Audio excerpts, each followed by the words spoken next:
Rumah tangga masjid itu kayak apa, Pak? Rumah tangga masjid itu ada dua dimensinya. Ada nggak orang pacaran teriak-teriak, Pak?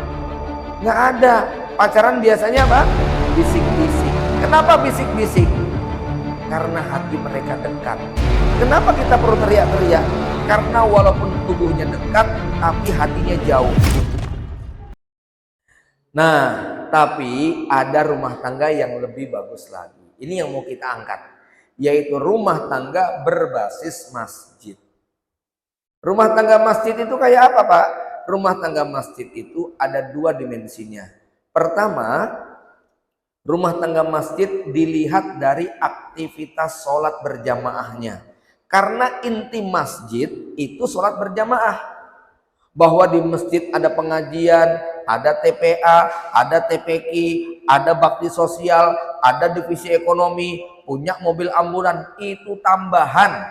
Tapi inti sholat, inti masjid adalah sholat berjamaah. Ya, kalau ada masjid, TPA-nya rame, TPQ-nya makmur, tablik akbarnya membludak, ada divisi ekonominya, ada divisi sosialnya, tapi nggak ada sholat berjamaahnya, itu bukan masjid namanya. Ya, sama rumah tangga juga begitu. Inti rumah tangga adalah memberi nafkah kepada anak dan istri. Bahwa suaminya pinter, suaminya ustadz, suaminya hafid, suaranya merdu, banyak followernya, jadi youtuber, jago futsal, pinter main bola, itu bonus tambahan.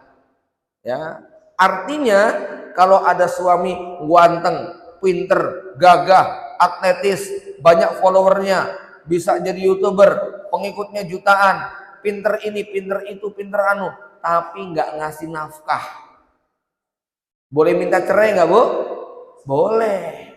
Ya, tapi kalau ada suami sudah memenuhi nafkah lahir dan batin, walaupun suaminya nggak pinter, walaupun wajahnya nggak tampan, walaupun suaranya nggak merdu, walaupun nggak punya akun media sosial, walaupun nggak punya pengikut, haram istrinya minta cerai karena sudah dipenuhi kebutuhan pokoknya. Bapak Ibu yang dirahmati Allah Subhanahu wa taala, maka dalam sholat berjamaah ada pesan yang begitu luas dalam tentang kehidupan rumah tangga kita. Apa saja yang bisa kita ambil? Pertama, dalam sholat berjamaah ada imam dan ada makmum. Siapa imamnya? Suami. Siapa makmumnya? Anak dan istri. Ini penting. Gak boleh rumah tangga kok pimpinannya diserahkan kepada istri. Suami adalah kepala rumah tangga. Ar-rijalu qawwamuna 'alan nisa. Laki-laki itu pemimpin bagi perempuan. Ya, tidak akan sukses sebuah kaum yang menjadikan perempuan sebagai pemimpinnya. Kenapa Allah jadikan laki-laki sebagai pemimpin di atas perempuan? Bima faddalallahu bihi ba'dum ala ba'din wa bima anfaqu min amwalihim. Karena Allah memberikan kelebihan kepada laki-laki dan karena laki-laki punya tanggung jawab memberi nafkah kepada anak istri. Ya. Apa kelebihan yang Allah berikan? Ada yang sifatnya bawaan, ada yang sifatnya pengalaman. Yang sifatnya bawaan, contohnya laki-laki begitu lahir kambingnya 2 ekor, perempuan lahir kambingnya berapa? 1 ekor. Laki-laki kalau dapat warisan 2 kali perempuan, perempuan 1, laki-laki 2. Laki-laki kalau bersaksi 1 laki-laki sejajar dengan 2 perempuan. Ya. Kemudian dalam Islam kalau terjadi kriminal, jenengan nabrak orang nggak sengaja meninggal dunia, kalau yang ditabrak itu laki-laki dendanya 100 ekor unta. Tapi kalau yang ditabrak perempuan meninggal dunia, dendanya 50 ekor unta. Itu kelebihan laki-laki dan perempuan. Laki-laki boleh punya istri lebih dari 1, 2, 3 atau 4. Perempuan tidak boleh punya suami lebih daripada 1. Ini sifatnya bawaan. Nah, yang sifatnya pengalaman seperti apa? Allah menjadikan 124.000 nabi semuanya laki-laki, nggak ada perempuan. Mayoritas ulama, mayoritas mujahid, mayoritas tokoh itu laki-laki semuanya. Perempuan tugasnya bukan menjadi pemimpin, tapi tugasnya melahirkan calon pemimpin. Ya, Bapak Ibu dan Bapak, ini yang pertama. Yang kedua, dalam sholat berjamaah makmum wajib taat kepada imam. Imam wajib ditaati oleh makmum. Innama ju'ilal imam liyu'tamma bihi. Imam ruku, makmum ruku. Imam sujud, makmum sujud. Nggak peduli seperti apapun keadaan imam dan makmumnya. Walaupun imamnya lulusan SMP, makmumnya S2, S3, tetap makmumnya manut. Walaupun imamnya bergaji UMR, makmumnya adalah pengusaha berpenghasilan miliaran, tetap makmumnya manut. Walaupun imamnya rakyat biasa, rakyat jelata, makmumnya pejabat, penguasa, bahkan presiden sekalipun, tetap makmum wajib taat kepada imam. Nggak boleh bantah, nggak boleh ngeyel. Contohnya siapa? Ibunda Khadijah ketika menikah dengan Rasulullah SAW. Secara usia, Ibunda Khadijah lebih tua. Secara harta, Ibunda Khadijah lebih kaya. Secara pengalaman berumah tangga, luar biasa pengalaman beliau karena menjanda beberapa kali.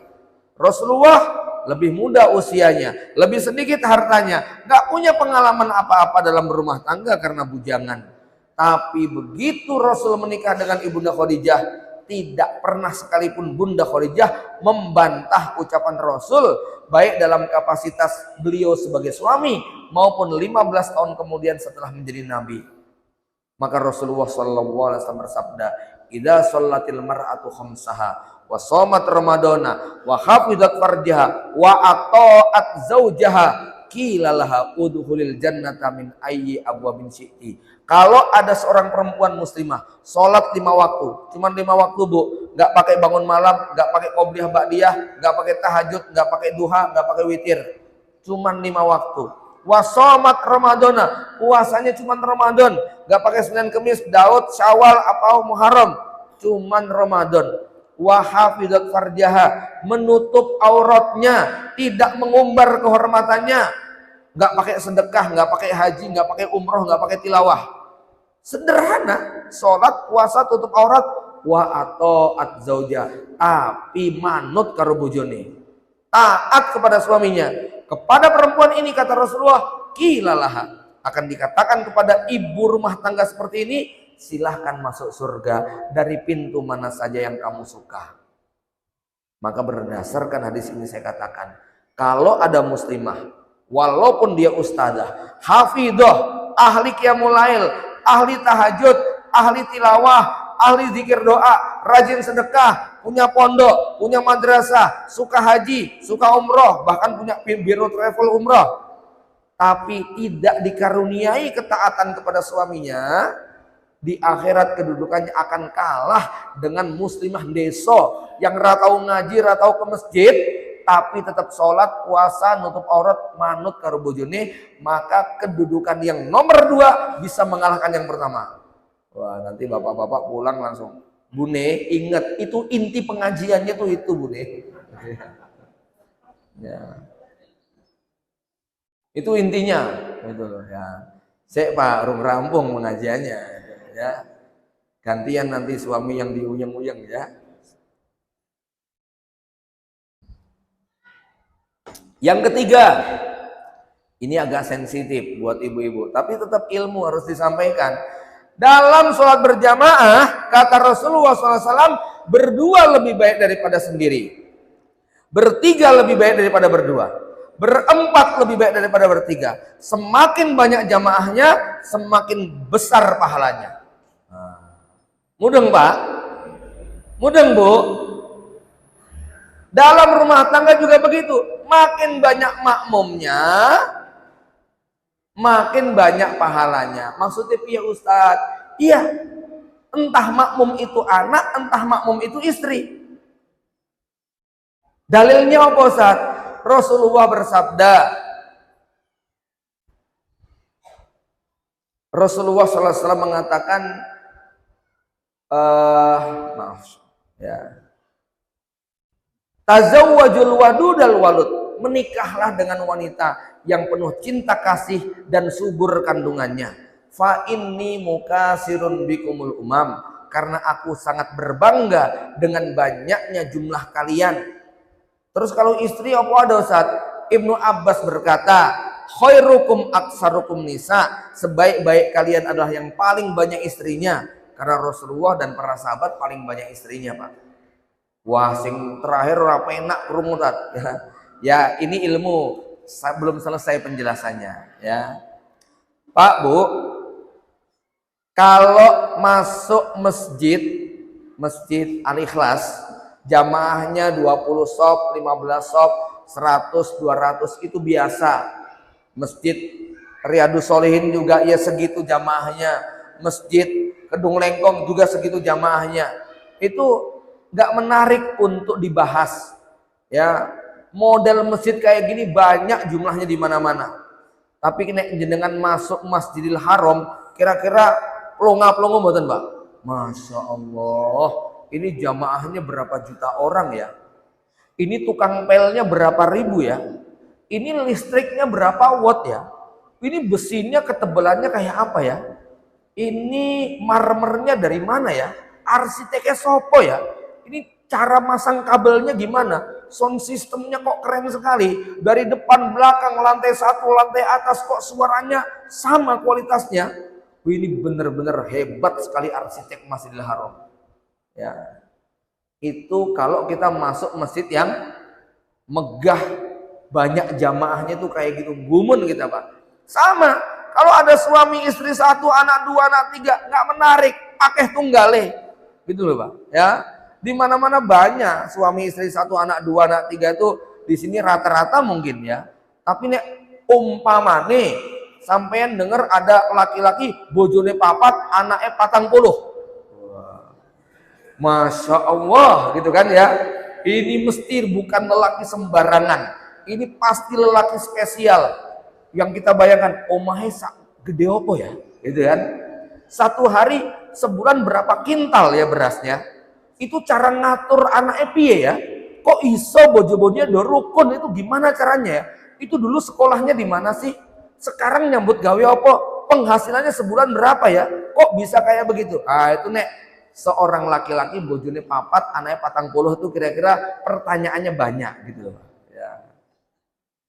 Nah, maksud saya begini Bapak Ibu, nek jenengan itu bapak-bapak levelnya cuman imam Masjid Al-Ikhlas, jangan coba-coba jadi imam Masjidil Haram ngono loh, ya. Ya. Sadar diri, sadar posisi, sadar raih gitu ya. Nah, nek jenengan coba-coba jadi imam Masjidil Haram bisa ditimpuki jamaah banyak nantinya. Ya betul Mbak. Artinya kalau nggak mampu ya jangan nekat, loh ya. Wes nggak apa-apa, istri 1 anak loro lebih baik daripada nanti banyak-banyaknya nggak keurus gitu loh ya. Karena untuk jadi imam Masjidil Haram itu standarnya berat Pak. Seleksinya itu ribuan, harus punya gelar, harus punya pengalaman. Nggak bisa cuma modal suara bagus jadi imam Masjidil Haram. Tapi saya gini-gini pernah loh Pak jadi imam Masjidil Haram. Imam masbuk tapi ya. Ya, karena telat wis rampung salate yo nggawe jamaah dhewe gitu Pak. Ya. Bapak Ibu yang dirahmati Allah Subhanahu wa taala. Apalagi dalam sholat berjamaah imam sangat mungkin lupa, keliru atau salah. Ini yang keempat ya. Gimana caranya kalau imam lupa? Kalau imam bacaannya lupa, makmum jangan buru-buru ngegas, langsung ingatkan. Tapi apa? Izinkan imam memperbaiki bacaannya sendiri. Ya. Ya. Izinkan imam memperbaiki bacaannya. Karena boleh jadi kadang-kadang imam cuma lupa sebentar, tapi sebetulnya dia hafal. Maksudnya apa? Ibu-ibu, kalau suaminya dengan salah, jangan langsung nyolot, jangan langsung ngegas, jangan langsung ngomel-ngomel, marah-marah. Izinkan suami memperbaiki dirinya sendiri. 2 kali, 3 kali keliru, baru istri kemudian mengingatkan. Nomor 4. Nomor 5 bagaimana? Kalau suami itu, kalau imam itu keliru, harusnya duduk di antara 2 sujud malah berdiri. Harusnya tahiyat malah lanjut rakaat ketiga. Maka makmum harus mengingatkan. Mengingatkannya bagaimana? Gak boleh dengan bahasa yang tidak sopan. Gak boleh dengan kalimat yang kasar. Imam keliru, makmumnya teriak, weh, salah. Gak ngono mengingatkannya Pak. Jadi makmum itu kalau melihat imam keliru, sebut nama Allah. Subhanallah. Subhanallah. Apa maksudnya? Ibu-ibu, negur suami itu ingatkan tentang Allah. Jangan jatuhkan harga diri suami di depan banyak orang. Laki-laki itu pantang ditegur di depan umum. Kalau ada laki-laki ditegur di depan umum, pilihannya cuma dua. Satu, dia akan melawan. Dua, dia akan lari meninggalkan. Maka tegur dia pelan-pelan, sebut nama Allah. Jangan jatuhkan harga dirinya di depan orang banyak. Ini penting kaidah ini. Yang keenam, bagaimana? Kalau imam salah bacaannya, yang berhak menegur siapa? Makmum yang di belakangnya. Jangan soft 20 negur teriak-teriak. Satu nggak kedengaran, dua ganggu banyak orang. Yang negur siapa? Yang di belakang. Soft 1. Maknanya apa? Ibu-ibu kalau mau negur suami, jangan teriak-teriak dari jauh. Mendekat dulu, merapat dengan suami, dekatkan hati Anda dengan suami. Nanti kalau negur suami dalam kondisi hati dekat, mudah untuk diingat. Ini kaedahnya ya Pak. Kenapa dua orang kalau lagi marah-marah suka teriak-teriak? Suaranya meninggi. Kenapa kalau kita lagi marah dengan seseorang, suara kita kok naik? Tujuannya apa sih Pak? Suara kita agak tinggi? Biar didengar, ya toh? Ya, dengerin ya, gitu ya. Padahal dia di depan mata kita. Kenapa kita perlu teriak-teriak? Karena walaupun tubuhnya dekat, tapi hatinya jauh. Maka orang butuh meninggikan suara supaya terdengar. Sayangnya karena orang lagi marah, hatinya jauh. Begitu dia mengangkat suaranya, hatinya makin jauh. Akhirnya yang dimarahin ganti marah dengan suara lebih keras lagi. Emangnya cuma kamu saja yang bisa, begitu ya? Karena dimarahin, tujuannya supaya yang ini dengar. Karena suasana hati sedang jauh, tambah tinggi, tambah jauh, tambah teriak lagi, tambah jauh lagi, tambah teriak lagi, tambah jauh lagi. Akhirnya tangan yang maju, begitu. Bapak Ibu pernah lihat orang pacaran nggak? Ada nggak orang pacaran teriak-teriak Pak? Nggak ada. Pacaran biasanya apa? Bisik-bisik. Kenapa bisik-bisik? Karena hati mereka dekat. Bahkan bukan sekedar dekat, hati mereka sudah menyatu. Sehingga kadang-kadang nggak pakai suara, cukup pakai kedipan mata, itu sudah bisa dipahami lawan bicaranya.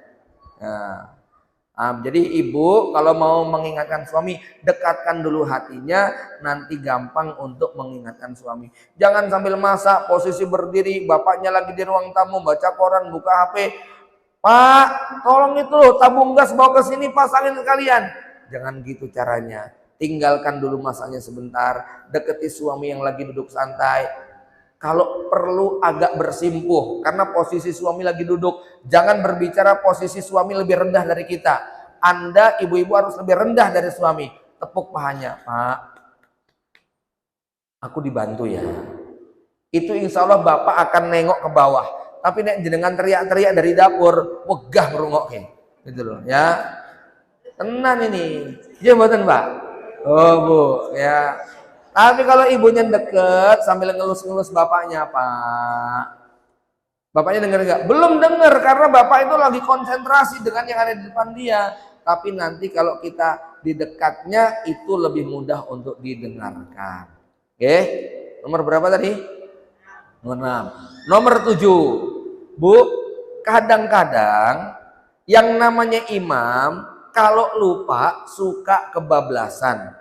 Misalnya apa? Rokaat keempat. Harusnya kan tahiyat. Nah, imam berdiri lanjut rokaat kelima. Sayangnya imam terlanjur berdiri sempurna. Sudah sedekap. Makmumnya ketika bangkit bilang subhanallah, subhanallah, subhanallah. Tapi karena imam sudah terlanjur berdiri, nggak boleh imam kembali duduk lagi. Makmum tetap manut sama imam, walaupun jengkel. Terus harus rampung, dadak ngadek meneh gitu kan ya. Maka makmum nggak boleh ngomong, moh aku ngadek ya. Mau harus tahiyat salam kok dadak ngadek ya.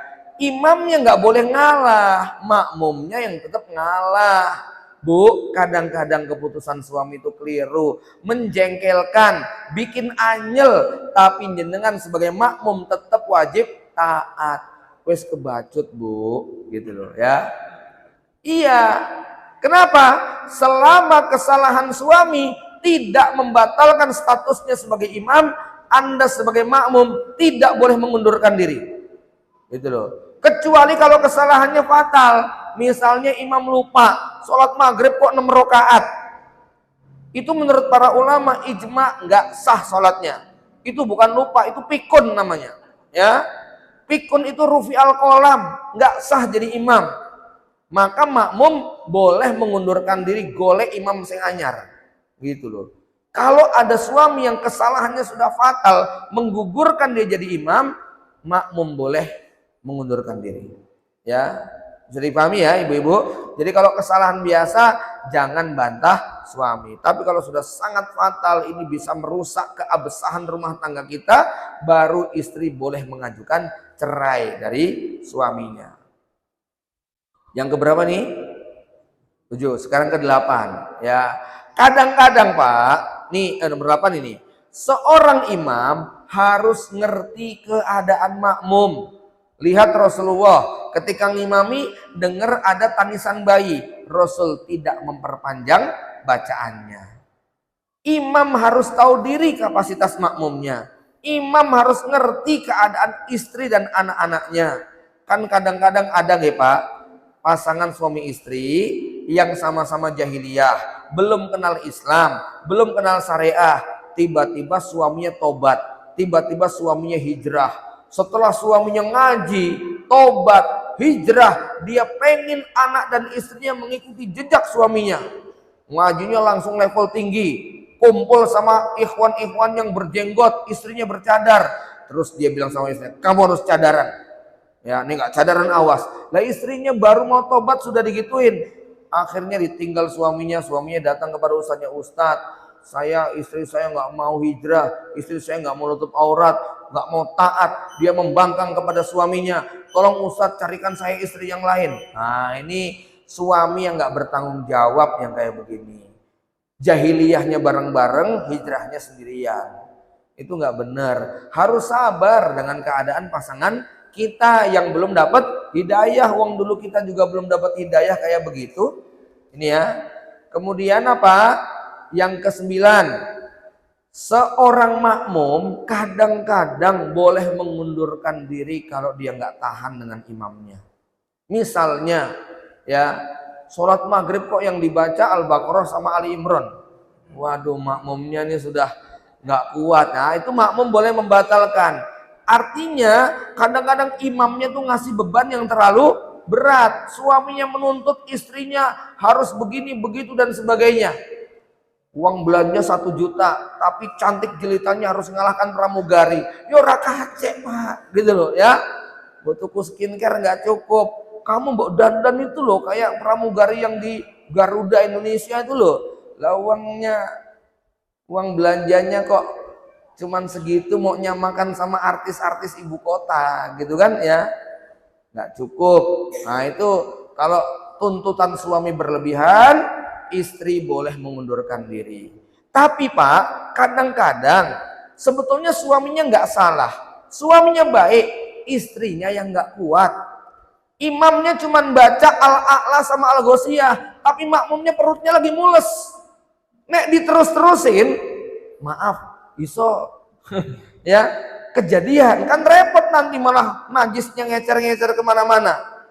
Paham maksudnya? Ya. Artinya Pak, imamnya baik, tapi memang makmumnya nggak kuat. Jadi laki-lakinya soleh, cuman istrinya nggak kuat dengan gaya hidup yang macam kayak begitu. Ya, belum tentu loh Pak. Punya istri yang solehah banget, jenengan seneng. Belum tentu loh Bu, punya suami yang soleh banget, jenengan bahagia. Belum tentu. Dalam rumah tangga, kita nggak butuh istri yang cantik, kita nggak butuh istri yang kaya, kita nggak butuh istri yang pinter, kita nggak butuh istri yang jago masak, kita nggak butuh istri yang hafidhoh, kita nggak butuh ustazah, bahkan kita nggak butuh istri solehah. Loh kok iso? Terus yang kita butuhkan istri yang apa? Istri yang cocok, gitu loh ya. Cocok itu nggak harus pinter, cocok itu yang namanya pas. Nek nggak cocok mesti cekcok, gitu ya. Bapak Ibu, kalau ada mahasiswa kuliah tinggal kos-kosan di gang sempit, itu nek dikasih hadiah mobil Alphard, kira-kira seneng apa senep Pak? Senep. Iki parkirnya nggak ada, pajaknya 30 juta setahun, solarnya mahal, bensinnya mahal. Itu mahasiswa tadi lebih cocok dikasih Vario roda 2, itu malah seneng, gitu kan? Ya, jenengan belum tentu loh dikasih Alphard seneng loh Pak, kan begitu. Nggak bisa makainya malah nabrak, ya. Mendingan mobil motor saja roda 2 itu malah bahagia. Jenengan punya istri yang cantik sekali belum tentu bahagia, gitu kan? Ya, ini kisah nyata masalahnya. Saya punya kawan yang kayak begitu. Maaf, dia secara fisik pendek, secara kulit kurang terang, saya nggak bilang gelap ya, ya. Secara penampilan biasa-biasa, cuman waktu itu dia pinter, dia tuh terapi, dia jago herbalis gitu. Ada duta besar Kazakhstan Pak, itu berobat ke dia, sembuh. Terus duta besarnya ngomong begini, Ustadz, saya punya anak gadis, sakit juga kayak saya, mohon diterapi. Akhirnya dibawa ke Indonesia, diterapi sama dia. Kata si bapaknya, gimana supaya dinikahi aja Ustadz, supaya terapinya maksimal. Akhirnya dinikahi Pak. Ya, saya ketemu sama dia. Tahu Pak, Bu, ibu-ibu tahu nggak wanita Kazakhstan? Kalau ada 9 wanita Kazakhstan, yang cantik itu ada 10. Cantik semua gitu loh ya. Putih, tinggi, mancung, matanya biru, pipinya lesung. Pokoknya ideal. Akhirnya ketika jumpa di toko saya, gimana Ustadz kabarnya? Masya Allah saya tersiksa Ustadz. Gimana tersiksanya? Lah semua orang pengen foto sama istri saya jadi kayak bodyguardnya gitu kan ya. Turun dari pesawat semua pada rebutan pengen ini sama istrinya. Tersiksa leher batin saya. Akhirnya kemarin jumpa lagi, nggak kuat untuk ngurusi, diceraikan. Nah itu Pak, kadang-kadang terlalu bagus itu tidak cocok juga ya. Maka yang kita butuhkan yang cocok begitu ya. Nek kaki jenengan ukuran 39 jangan pakai yang 45. Engkau keserimpet begitu kan ya. 39 ya 39. Lanjut nomor berapa nih? Nomor 10. Seorang imam harus menegur makmum kalau keliru atau salah. Rasulullah melakukan begitu. Barisnya nggak rapi, dirapikan. Ada makmum yang waktu sholat ngobrol, ditegur sama Nabi SAW. Ada makmum yang terlambat, kemudian masuk ke masjid, langsung duduk, diingatkan, bangun sholat dulu 2 rakaat. Seorang suami harus menegur, ku angkusakum wa ahlikum naro. Terakhir, seorang imam harus meletakkan di belakang dia soft pertama jamaah makmum yang punya kriteria dekat dengan imam. Bacaannya, ilmu agamanya, masuk Islamnya, dan usianya. Tujuannya apa? Kalau imam keliru, dia bisa mengingatkan. Kalau imamnya uzur, dia bisa menggantikan. Karena suami tak selamanya sehat, segar, bugar. Karena suami tak selamanya hidup lapang. Karena suami tak selamanya berumur panjang. Kadang-kadang harus berpisah. Entah suaminya sakit menahun, entah suaminya LDR 3 tahun sekali baru pulang, entah suaminya di penjara, entah suaminya meninggal dunia. Sehingga ketika suami udur, keluarga tetap bisa melanjutkan kehidupan. Jangan sampai imamnya batal, makmumnya bubar. Karena ada seorang bapak yang meninggal dunia, anaknya nggak karu-karuan, istrinya nggak karu-karuan. Gak ada yang ngurus, gak ada yang bisa melanjutkan perjuangan suaminya. Maka ada satu kisah nyata yang saya baca. Seorang wanita, dia punya suami baik sekali, ideal, betul-betul top. Istrinya sangat cinta dan bangga kepada suaminya, dipamer-pamerkan kepada teman-temannya. Teman-temannya pada iri, Masya Allah suami kamu baik sekali, suami kamu begini-begini dan sebagainya. Sampai suatu hari si Ahwat ini, bapak ibunya meninggal dunia. Dia sangat sedih dengan kepergian bapak ibunya, tapi dia masih tetap bisa bahagia karena ada suaminya. Tapi qadarullah, usia 39 tahun kalau tidak salah, suaminya kena serangan jantung, meninggal dunia sebelum dibawa ke rumah sakit. Sang istri 2 bulan gak bisa keluar dari kamar, nangis terus tiap hari. 4 bulan gak bisa move on, anak-anaknya keleleran, urusan makan, urusan sekolah berantakan. sampai keluarga istrinya datang membantu menolong. Itu 4 bulan nggak bisa move on. Saudaranya bilang, udah dong jangan sedih terus.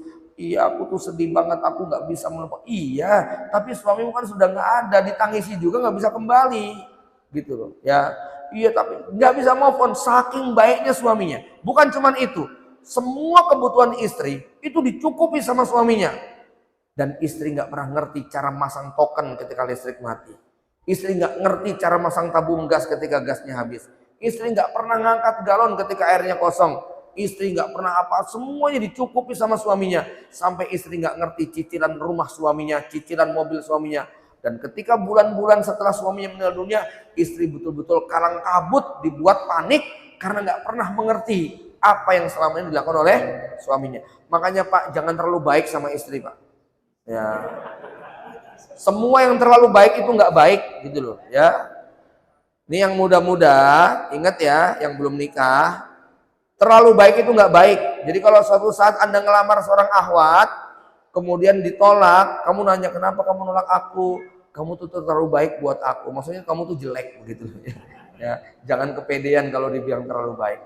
Bapak Ibu yang dari mata Allah demikian. Ya, oke. Nah, rumah tangga sakinah mawaddah warahmah bagaimana? Rumah tangga madrasah dan masjid. Ya. Itu paling ideal. Jangan rumah tangga ring tinju, jangan rumah tangga hospital, jangan rumah tangga kuburan, jangan rumah tangga pasar swalayan, ya, tapi rumah tangga madrasah dan masjid. Maka inspirasi dari madrasah dan masjid kita ambil, kita praktekkan dalam kehidupan keluarga kita. Mudah-mudahan bermanfaat buat Bapak Ibu semuanya. Demikian yang dapat saya sampaikan. Aku qouli hada wa astaghfirullah li wa lakum. Subhanakallahumma rabbana wa bihamdika asyhadu an la ilaha illa anta astaghfiruka wa atubu ilaik. Assalamualaikum warahmatullahi wabarakatuh.